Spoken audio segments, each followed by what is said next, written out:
So in this short presentation, I want to talk about problems in meiosis. I mean, why do we learn about meiosis? One of the reasons is because of this thing called nondisjunction, which is when homologs don't separate in meiosis.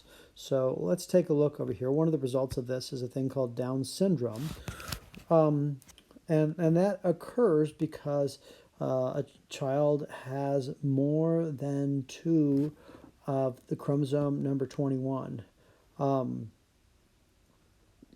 Let's take a look at how that works. We're looking at this particular case here when we're in, get rid of some things on here real quick. When you're in meiosis 1 and you're doing metaphase 1, right? Generally you have this nice lineup of the homologous pairs, and now I've drawn that funny again. Let's try this again. Just go over here, and you've got this homologous pair and this homologous pair, and this, of course, in human you've got 23 pairs, right? And the spindle fibers come out and they connect to each of these, and they're lined up with their homologous pairs. And one of the things that could happen is that you get a break over here in the spindle fiber. And if you get a break in a spindle fiber, the end result is that the chromosomes don't separate. So if the break is in this particular spindle fiber, then it's these two chromosomes that move together and they go this way. I'm not sure why in my drawing I have this other chromosome up here, so I'm just going to get rid of it. Goodbye, chromosome. And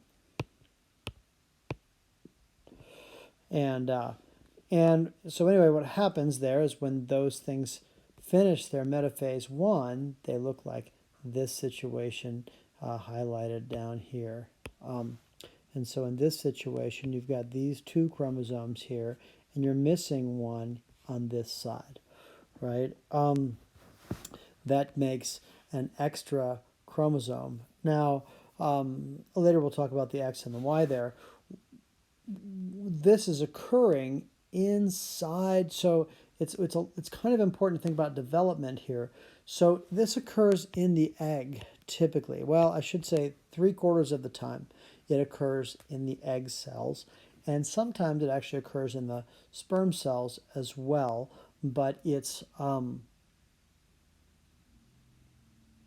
also it's more likely in the egg simply because they are, if you go back to how development works, at 8 weeks, so after fertilization, inside the mother's womb, right, 8 weeks after fertilization in that developing embryo, that's when the egg cells get formed. And this is kind of a shocking thing for our class. And we're sitting there going, whoa, really? It's like, yeah, that's the case.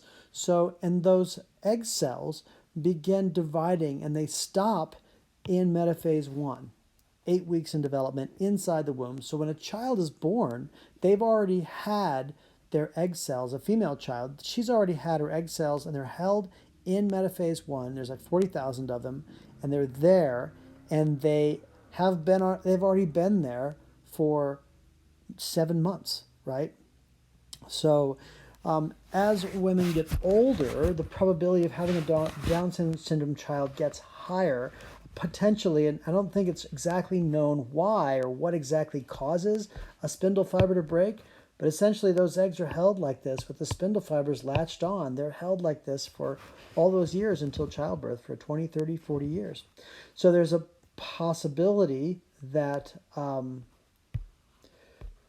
this is the probability map here, looks something like this, that as you get to about 40 years, it starts to really become a noticeable increase.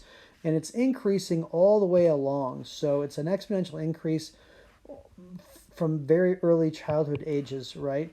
And it's just that probability is so small that only until about 40 years does it become like a noticeable, really large, reasonably large probability.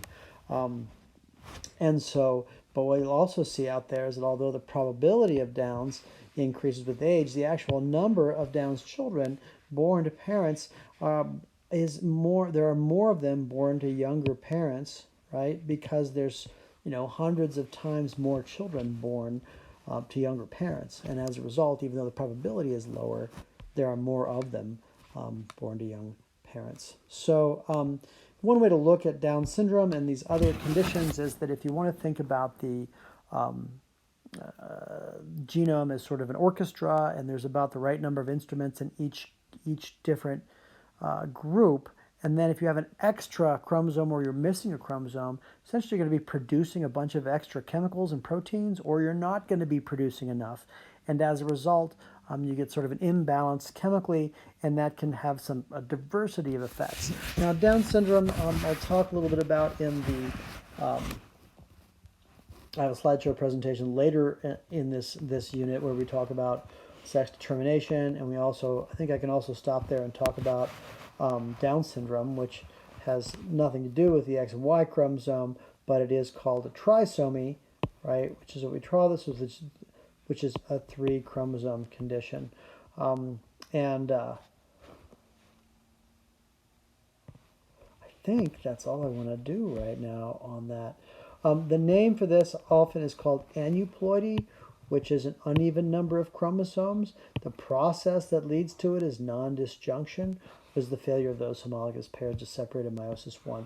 This can also occur in the sex cells. So the X and Y are the genes that are typically associated with female and male. So, most of the time, XX results in female and XY results in male. Now, these are the only 2 chromosomes that are not completely homologous, and as we'll talk about in class later, they are homologous on some levels. They actually cross over in some places and have some of the same genes, but in other regions of the Y chromosome has a unique gene called the SRY, which they call the sex-determining region,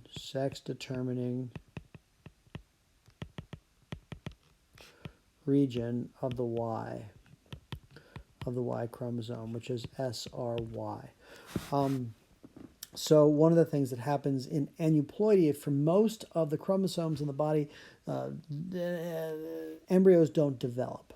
But when you look at the sex chromosomes, a lot of the embryos do survive that have uneven numbers of the sex chromosomes.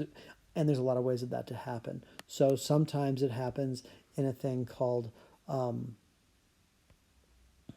that I had it on here, you can have XXY, which is a case called Klinefelter's syndrome.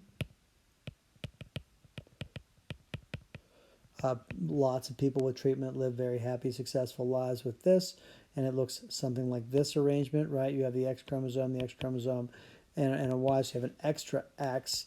There are other conditions where you have an X chromosome and no other chromosome, which is called Turner syndrome. And people survive and have very happy lives with this.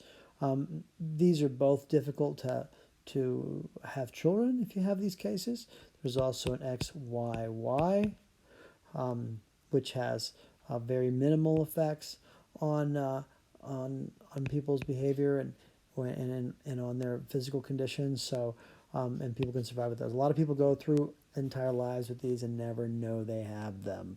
So, but if they could discover that they do, there's some treatments that are hormone therapies that can really help even things out for them. So I'm going to stop here.